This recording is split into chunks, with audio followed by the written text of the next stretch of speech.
Spare change? Spare change, anyone? Spare change? Starving artist, please? Spare change? Change?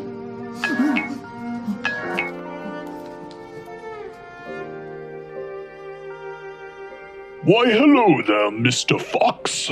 I stumbled upon your work online and have found that you have embraced the artist within you. Truly, there is no greater worth in this world than that which is beautiful, and I will happily pay you the appropriate sum of money should you forge a grand model of yours truly. Sincerely, Oliver.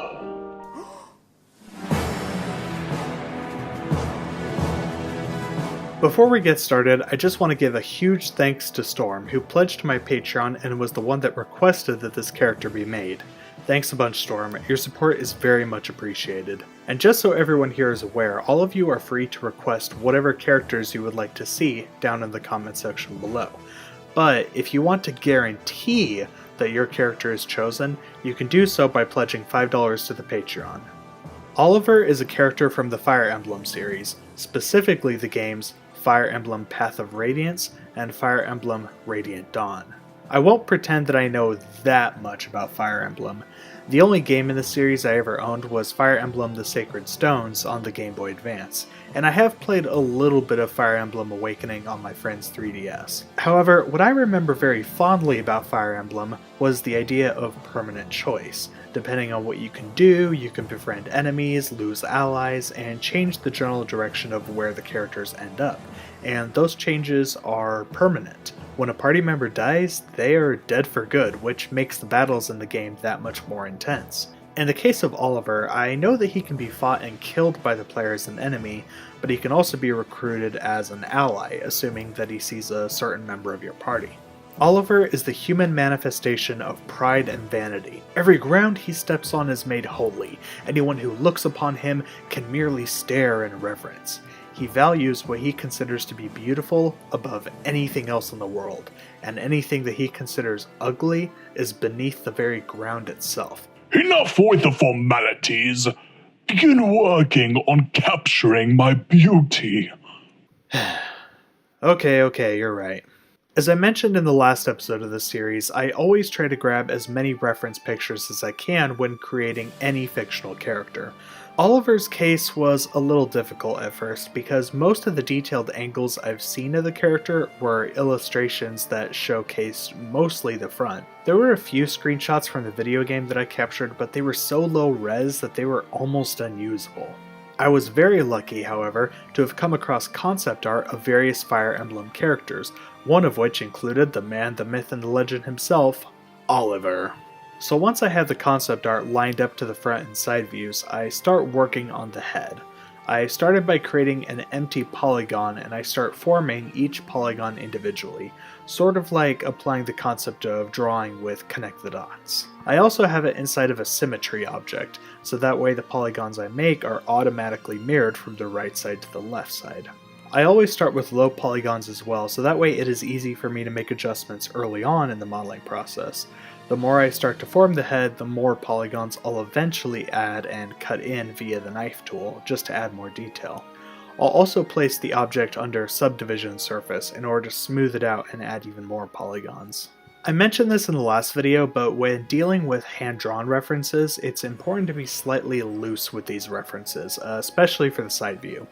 Most hand-drawn artists will actually draw the face section of the head to be at a larger z-axis length than it really is, especially the eyes. For example, this is how most hand-drawn artists will draw a side view head, and this is how 3D heads are actually supposed to look at an exact side view. There isn't really an exact science I apply when working on the side view, but I just make a rough guesstimate of how much I should actually shrink the z-axis of the eyes and the mouth in order for it to actually look good in 3D. Otherwise, it'll just look like his face is really stretched back.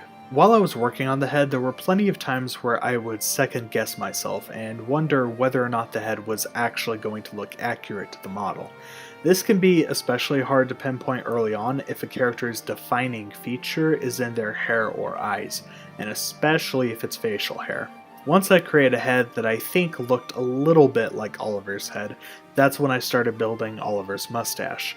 Oliver's mustache covers up most of his upper lip, so it was difficult to tell whether or not I was on the right track until I created at least the basic shape of the mustache. Once I had that basic shape in there, it helped reassure me to know that I was indeed on the right track, and the face actually did look closer to the character than I was initially fearing. After that, it is time to work on the hair, and this is a time when I was really grateful to have these concept art drawings as a reference, because boy, I was not able to find good references of the hair until then. The way I do hair is that I create a new project and I create a very basic shape for a chunk of hair. Normally I just create a low polygon cylinder and I extend the ends until the whole shape becomes sort of like a curved spike. Then I just smooth it out with subdivision surface and I start painting the UVs and texturing a general hair texture. Once that's done, I save the object and I start copying and pasting it throughout the head.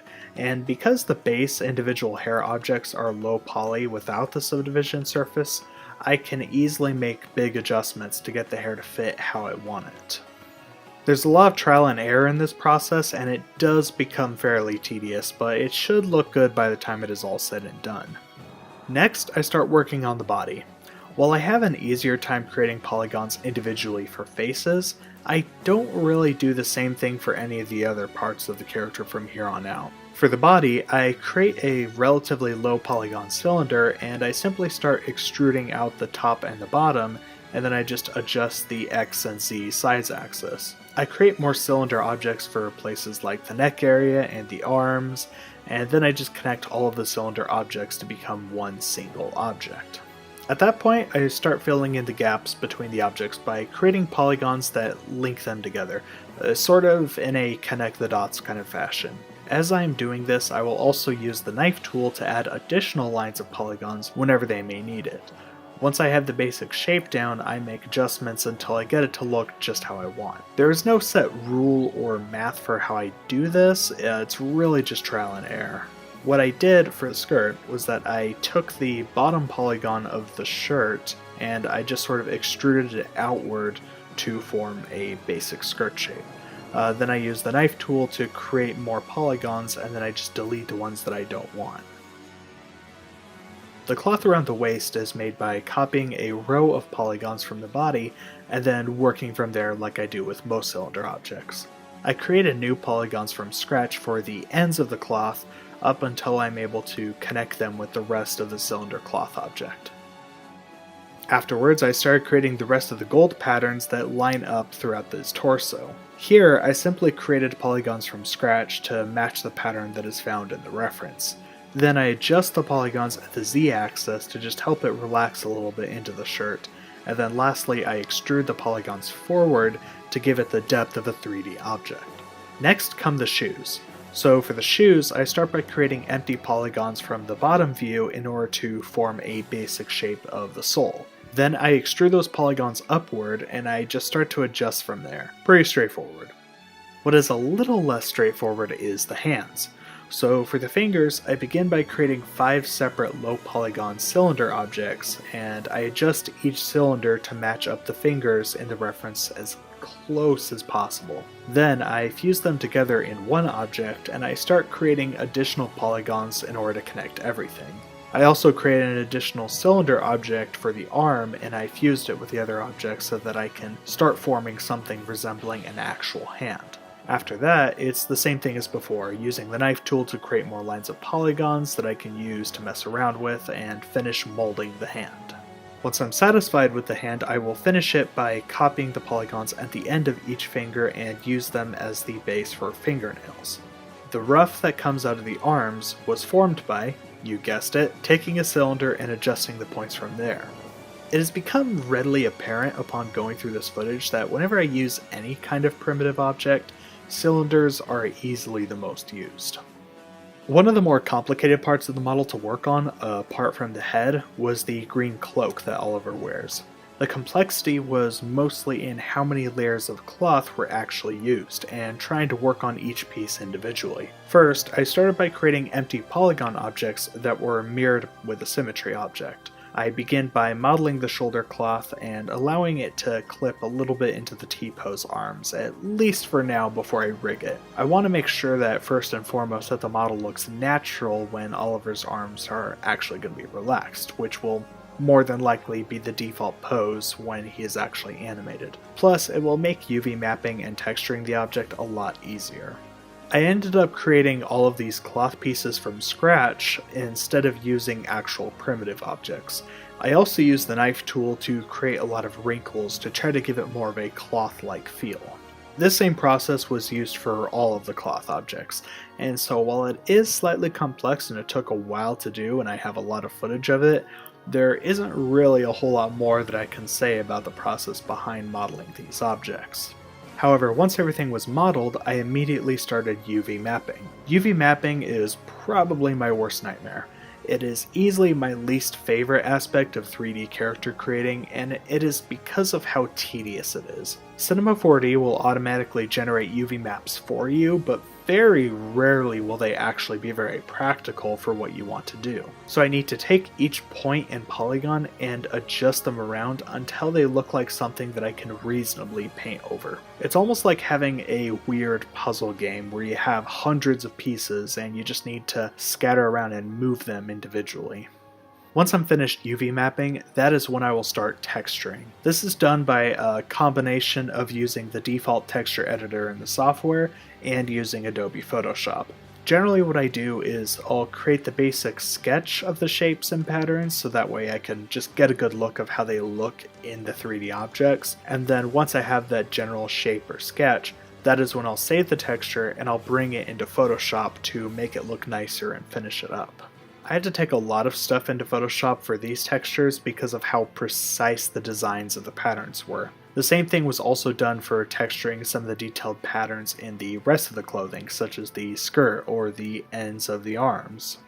Lastly, I finished up by adding the gold jewelry that Oliver wears all over. The ruby around his neck, the ring that he has on his left hand, the necklaces, etc. I also gave Oliver a mouth, tongue, and teeth using modified cube objects. Then lastly, I just make some last minute adjustments to the face and I added textures to the eyes and the mustache. And the eyes were a brand new texture that I built directly from Photoshop itself. The texture for the mustache was really just the same texture as the hair, I just had to adjust the UV maps in order to get it to look good on the mustache object.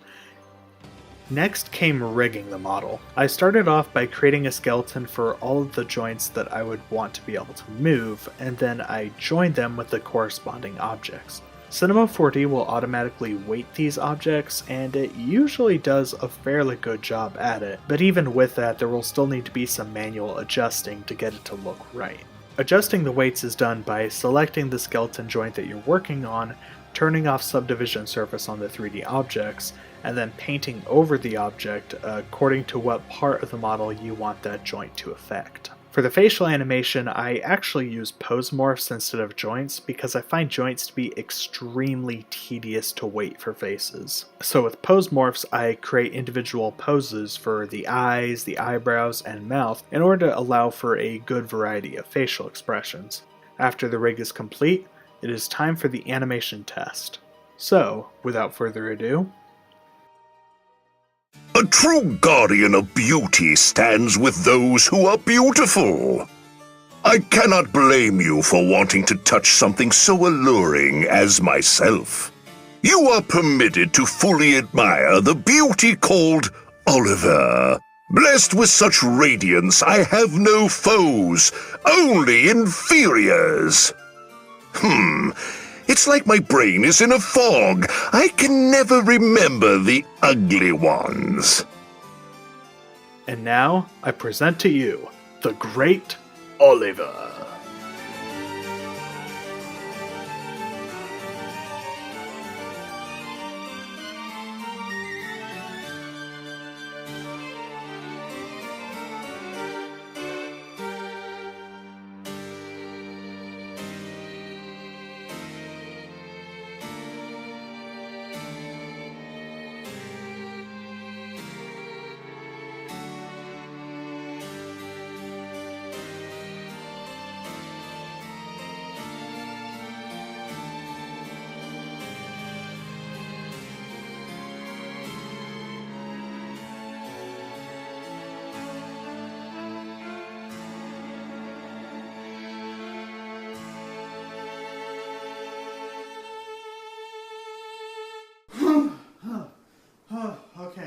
So finally done with creating Oliver. Now, hopefully this will be able to help me get out of the bad situation that I was in.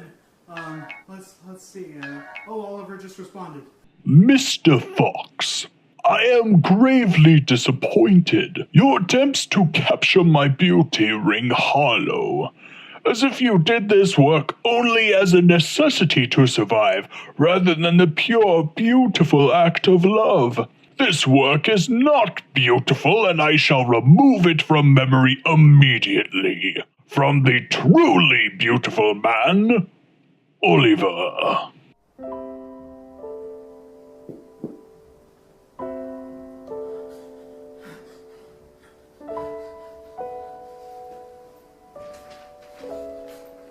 Okay, just a reminder, you still have a Patreon. Please support it if you enjoy these animations, please. It'd be really appreciated. Yeah. Please? But in all seriousness, thanks everyone for watching, and again a special thanks to Storm for requesting that this character be made. I hope you enjoyed it. And if you have a character that you would like me to create for my next episode for Let's Create, be sure to leave your suggestions down in the comment section below. And just as a reminder, if you want to guarantee that your request gets chosen next, just head on over to my Patreon and donate $5 to it. Thanks again everyone for watching, and hope to see you soon. Take care.